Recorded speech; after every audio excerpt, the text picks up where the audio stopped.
오늘 우리에게 주신 하나님 말씀 열왕기하 14장입니다. 열왕기하 14장 12절에서 14절까지 말씀 보겠습니다. 열왕기하 14장 12절에서 14절입니다. 구약성경 586페이지에 있습니다. 같이 있습니다. 시작. 유다가 이스라엘 앞에 패하여 각기 장막으로 도망한지라. 이스라엘 왕 요아스가 베세메스에서 아하시아의 손자 요아스의 아들 유다 왕 아마샤를 사로잡고 예루살렘에 이르러 예루살렘 성벽을 에브라임 문에서부터 성 모퉁이 문까지 400규빗을 헐고 또 여호와의 성전과 왕궁 곳간에 있는 금, 은과 모든 기명을 탈취하고 또 사람을 볼모로 잡고서 사마리아로 돌아갔더라. 아멘. 오늘 이 새벽에 예배하시는 애가 우리 성도님들께 함께 하시기를 예수님 이름으로 축복합니다. 아멘. 오늘은 북이스라엘이 이방 나라와 완전히 똑같이 되어버린 사건이 나옵니다. 남유다와 북이스라엘이 싸움을 합니다. 그런데 북이스라엘 승리하고 남유다가 패배합니다. 그런데 무슨 일이 일어나느냐? 북이스라엘이 남유다의 수도 예루살렘을 침략해서 성전에 있는 것들을 약탈해 갑니다. 그것이 오늘 우리가 읽은 말씀인데 14절 한번 보시기 바랍니다. 14절에 보시면 여호와의 성전과 왕궁 곳간에 있는 그 문과 모든 기명을 탈취하고 또 사람을 볼모로 잡고서 사마리아로 돌아갔더라. 아멘. 자, 여러분, 성전에 있는 것들을 탈취하고 또 성전에 있는 금은과 왕궁의 금은을 약탈해 갑니다. 그것만이 아니죠. 그리고 거기서 있는 그 백성들을 노예로 잡아갑니다. 여러분, 이것은요 이방 민족들이나 하는 일입니다. 남과 북으로 물론 이스라엘이 유다가 나눠져 있긴 하지만 같은 민족입니다. 같은 민족에게 이렇게 할 수는 없는 것입니다. 지금 북이스라엘이 남유다 백성들에게 이렇게 했다는 얘기는 이제 자기도 하나님 믿는 백성으로서의 위치를 스스로 포기하는 것입니다. 그렇다면 하나님은 더 이상 북이스라엘을 이방 민족으로부터 지켜줄 이유가 사라진 겁니다. 왜냐? 스스로 이방 민족과 똑같이 되어버렸기 때문입니다. 안타까운 모습이 된 거죠.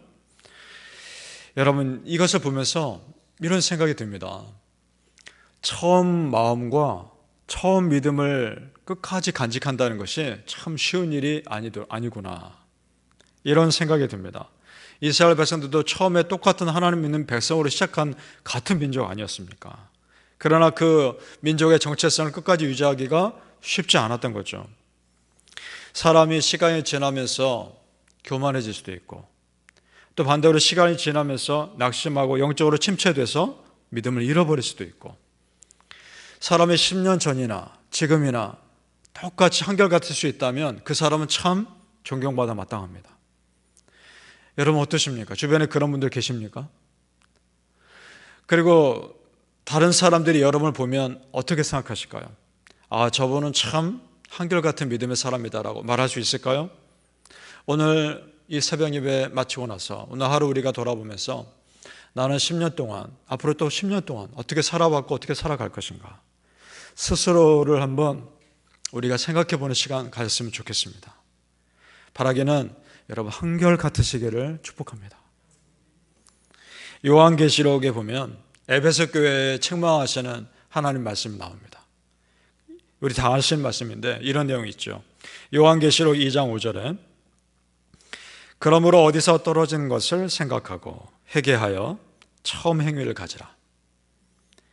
만일 그리하지 아니하고 회개하지 아니하면 내가 너에게 가서 너의 촛대를 그 자리에서 옮기리라.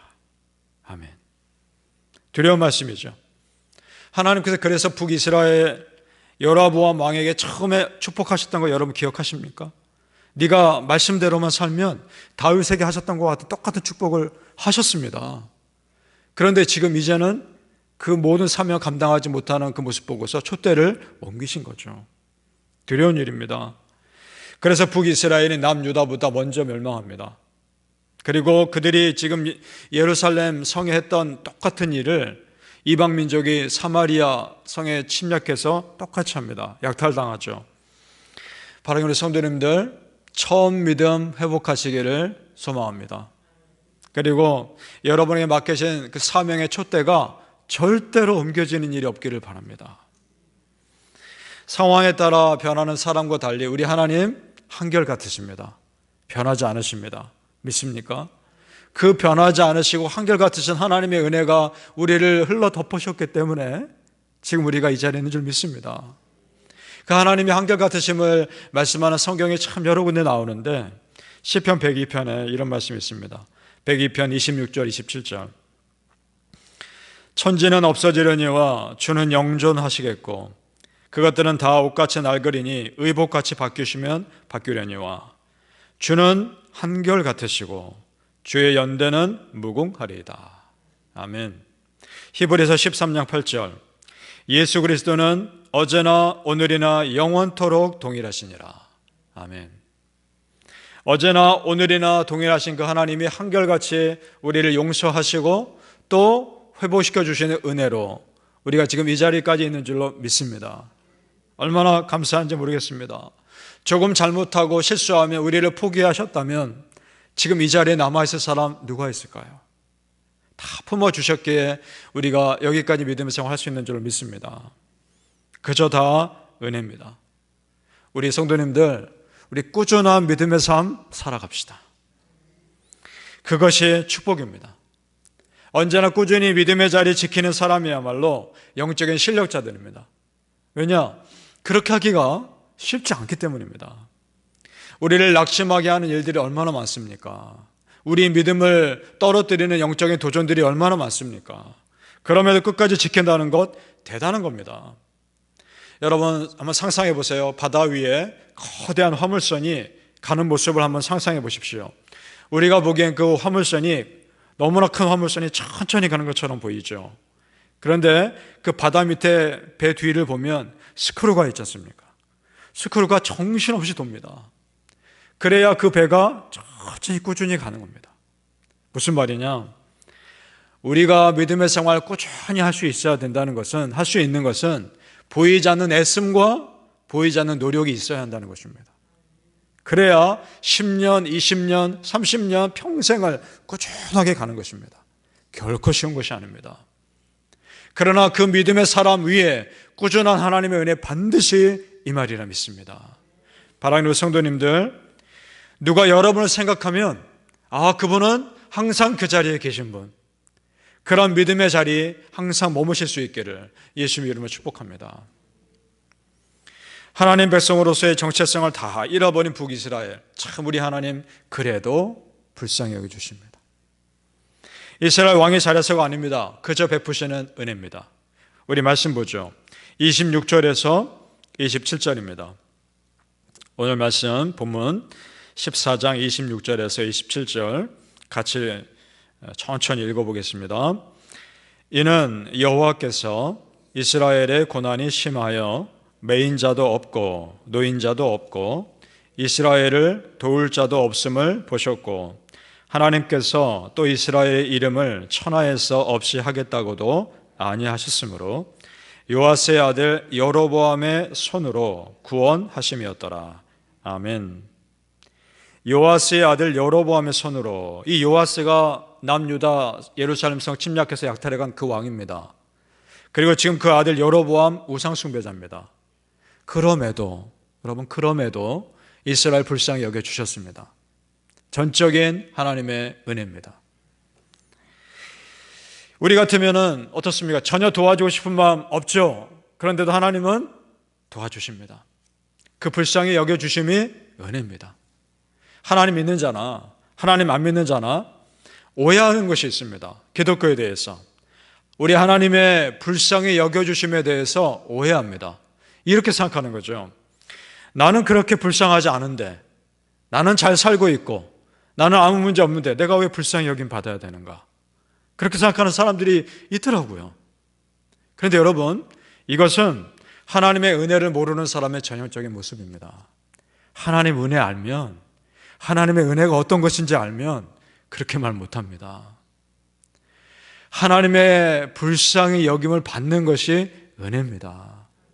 내가 내 힘으로 살아왔다 생각하고 내 힘으로 잘됐다 생각하니까 그렇게 말하는 것입니다. 여러분, 내 힘으로 잘된 거 아무것도 없습니다. 하나님의 은혜가 있었기에 그렇게 할 수 있었던 것입니다. 우리 이 자리에 계신 성도님들은 그렇게 고백할 수 있으시죠? 하나님의 불쌍히 여김을 지금도 받고 계시는 것이고 앞으로도 여러분은 받고 계셔야 하는 것입니다.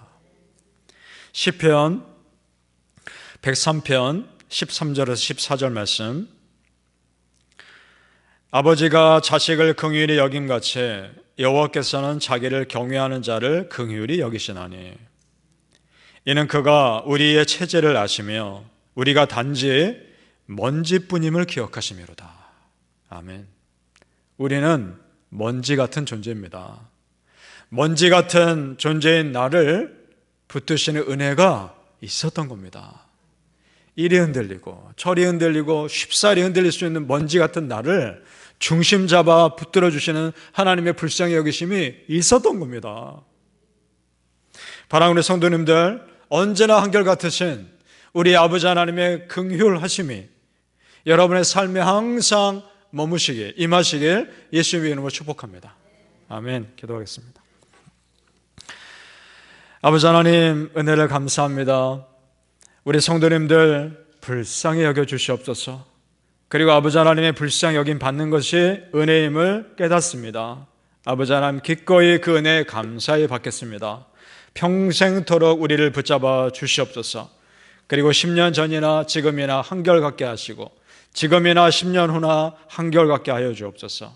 꾸준하게 믿음의 삶 살아가면서 부단히 보이지 않는 애씀과 믿음의 노력을 통해 내가 가야 할 믿음의 길 한결같이 걸어가게 하여 주시옵소서. 아버지 하나님, 십자가의 길을 묵묵히 걸어가시던 우리 주 예수 그리스도의 그 은혜가 우리 성도님들의 삶에 항상 흘러 넘치게 하여 주시옵소서. 오늘도 은혜 주소서. 오늘도 불쌍히 여기소서. 오늘도 그 은혜로 걸어가게 하여 주시옵소서. 감사하며 예수님 이름으로 기도합니다. 아멘.